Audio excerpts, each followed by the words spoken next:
Well, Tom got up hungry, sauntered hungry away, but with his thoughts busy and with the shadowy splendors of his night's dream, he wandered here and there in the city, hardly noticing where he was going or what was happening around him. People jostled him, and some gave him rough speech, but it was all lost on the musing boy. By and by he found himself at Temple Bar, the farthest from home he'd ever traveled in that direction. He stopped and considered a moment, and fell into his imaginings again, and passed on outside the walls of London. The Strand had ceased to be a country road then, and regarded itself as a street, but by a strained construction.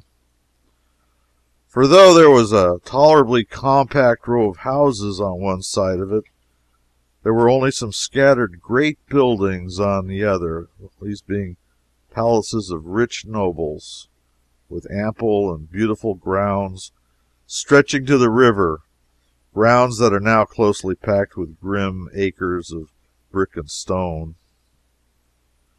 Tom discovered Charing Village presently, and rested himself at the beautiful cross built there by a bereaved king of earlier days. Then idled down a quiet, lovely road, past the great Cardinal's stately palace, towards a far more mighty and majestic palace beyond, Westminster. Tom stared in glad wonder at the vast pile of masonry, the wide spreading wings, the frowning bastions and turrets, the huge stone gateway with its gilded bars and its magnificent array of colossal granite lions and other the signs and symbols of English royalty. Was the desire of his soul to be satisfied at last? Here indeed was a king's palace. Might he hope to see a prince now, a prince of flesh and blood, if heaven were willing? And in each side of the gilded gate stood a living statue, that is to say, an erect and stately and motionless man at arms, clad from head to heel in shining steel armor. At a respectful distance were many country folk and people from the city, waiting for any chance glimpse of royalty that might offer.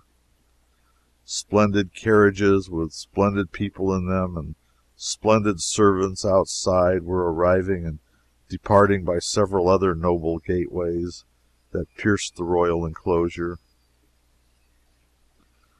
Poor little Tom, in his rags, approached and was moving slowly and timidly past the sentinels, with a beating heart and a rising hope, when all at once he caught sight through the golden bars of a spectacle that almost made him shout for joy.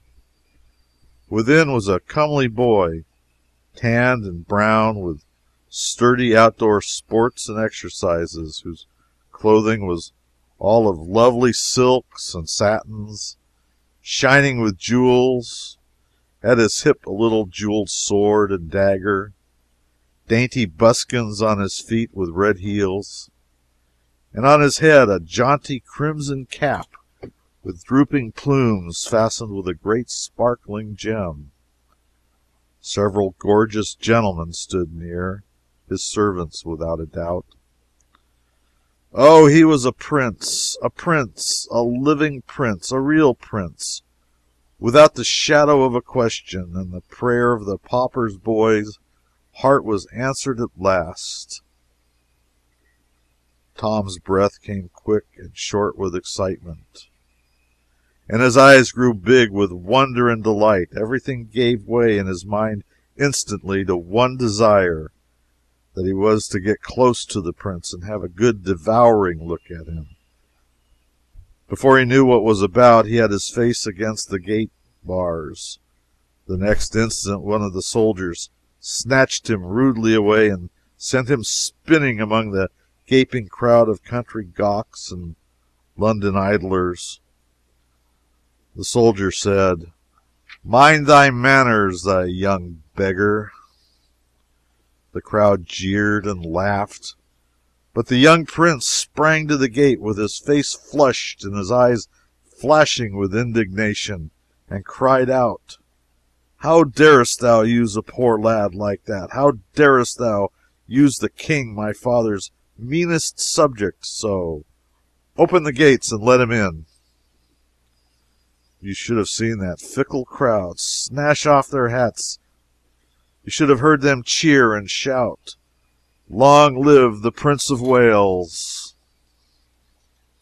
The soldiers presented arms with their halberts, opened the gates, and presented again as the little Prince of Poverty passed in his fluttering rags, to join hands with the Prince of Limitless Plenty. Edward Tudor said, "Thou lookest tired and hungry. Thou'st been treated ill. Come with me." Half a dozen attendants sprang forward to, I don't know what, interfere, no doubt. But they were waved aside with a right royal gesture, and they stopped stock still where they were, like so many statues. Edward took Tom to a rich apartment in the palace, which he called his cabinet. By his command, a repast was brought such as Tom had never encountered before except in books.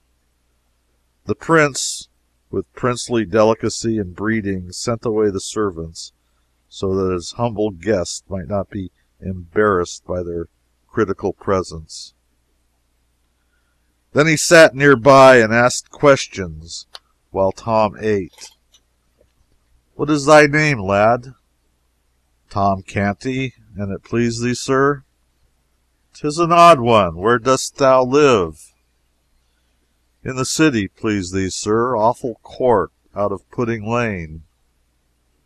"Awful Court! Truly 'tis another odd one. Hast parents?" "Parents have I, sir, and a grand dam likewise, that is but indifferently precious to me. God forgive me if it be offense to say it. Also twin sisters, Nan and Bet." "Then is thy grand dam not overkind to thee, I take it?" "Neither to any other is she, so please your worship. She hath a wicked heart, and worketh evil all her days." "Doth she mistreat thee?" "There be times when she stayeth her hand, being asleep or overcome with drink. But when she hath her judgment clear again, she maketh up to me with goodly beatings." A fierce look came into the little prince's eyes, and he cried out, "What? Beatings?" "Oh, indeed, yes, please you, sir." "Beatings, and thou so frail and little! Hark ye, before the night come, she shall hie her to the Tower. The king, my father— In sooth, you forget, sir, her low degree. The Tower is for the great alone." "True, indeed. I had not thought of that. I will consider of her punishment. Is thy father kind to thee?" "No more than Gammer Canty, sir." "Fathers be alike, mayhap. Mine hath not a doll's temper. He smiteth with a heavy hand, yet spareth me. He spareth me not always with his tongue, though, sooth to say." "How doth thy mother use thee?" "She is good, sir, and giveth me neither sorrow nor pain of any sort, and Nan and Bet are like to her in this." "How old be these?" "15, an it please you, sir." "The Lady Elizabeth, my sister, is 14, and the Lady Jane Grey, my cousin, is of mine own age, and comely and gracious withal. But my sister, the Lady Mary, with her gloomy mien, and look you, do thy sisters forbid their servants to smile, lest the sin destroy their souls?" "They? Oh, dost think, sir, that they have servants?" The little prince contemplated the little pauper gravely a moment, then said, "And prieth, why not? Who helpeth them undress at night? Who attireth them when they rise?" "None, sir. Wouldst have them take off their garment and sleep without like the beasts?" "Their garment? Have they but one?" "Ah, good your worship, what would they do with more? Truly they have not two bodies each. This is a quaint and marvelous thought. Thy pardon, I had not meant to laugh. But thy good Nan and thy Bet shall have raiment and lackeys enow, and that soon too. My coffer shall look to it. No, thank me not, 'tis nothing. Thou speakest well, and thou hast an easy grace in it. Art learned? I know not if I am or not, sir. The good priest that is called Father Andrew taught me of his kindness from his books. Knowest thou the Latin? But scantly, sir, I doubt. Learn it, lad. 'Tis hard only at first. The Greek is harder, but neither these nor any tongues else, I think, are hard to the Lady Elizabeth and my cousins. Thou shouldst hear those damsels at it. But tell me of thy awful court. Hast thou a pleasant life there? In truth, yes, so please you, sir, save when one is hungry. There be Punch and Judy shows, and monkeys, and oh, such antic creatures, and so bravely dressed. And there be plays wherein that play do shout and fight till all are slain, and 'tis so fine to see, and costeth but a farthing, albeit 'tis main hard to get the farthing, please your worship. Tell me more. We lads of awful court do strive against each other with the cudgel, like to the fashion of the prentices, and sometimes the prince's eyes flashed, said he, Marry, would not I mislike? Tell me more. We strive in races, sir, to see who shall be the fleetest, and that I would like also. Speak on. In summer, sir, we wade and swim in the canals and in the river, and each doth duck his neighbor and splatter him with water, and dive and shout and tumble, and 'twould be worth my father's kingdom but to enjoy it once. Prieth, go on.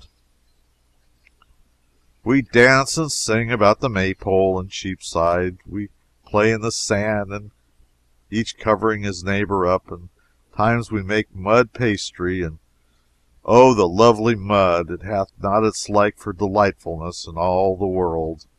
We do fairly wallow in the mud, sir, saving your worship's presence. Oh, prayeth, say no more. 'Tis glorious. If that I could but clothe me in raiment like to thine, and strip my feet, and revel in the mud once, just once, with none to rebuke or forbid, meseemeth I could forego the crown. And if that I could clothe me once, sweet sir, as thou art clad, just once.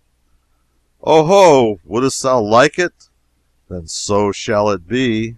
Doff thy rags, and don these splendors, lad. It is a brief happiness, but we'll not less keen for that. We will have it while we may, and change again before any come to molest. A few minutes later, the little Prince of Wales was garlanded with Tom's fluttering odds and ends, and the little Prince of Pauperdom was tricked out in the gaudy plumage of royalty. The two went and stood side by side before a great mirror, and lo, a miracle!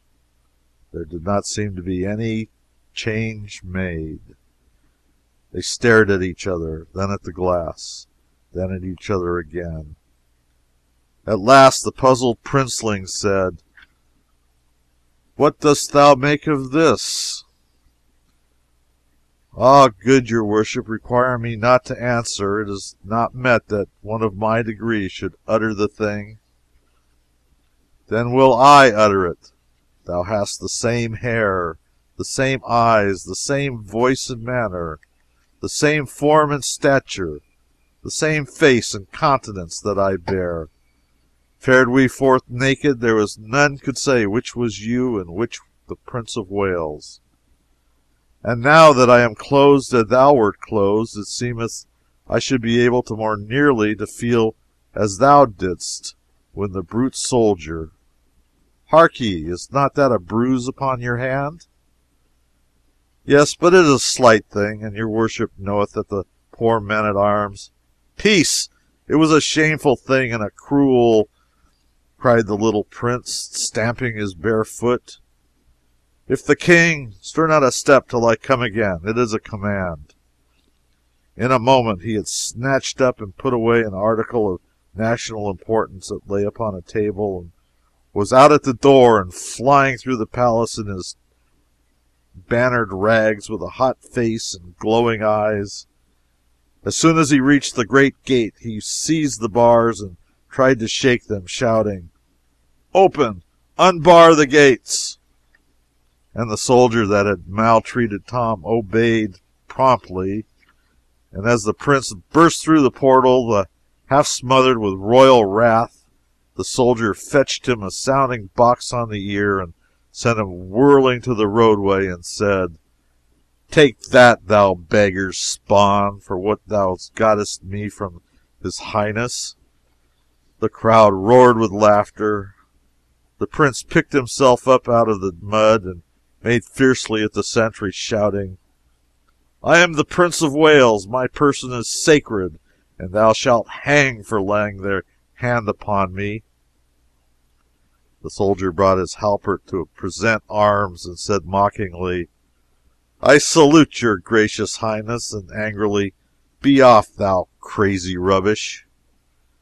Here the jeering crowd closed round the poor little prince and hustled him far down the road, hooting him and shouting, "Way for his royal highness! Way for the Prince of Wales!"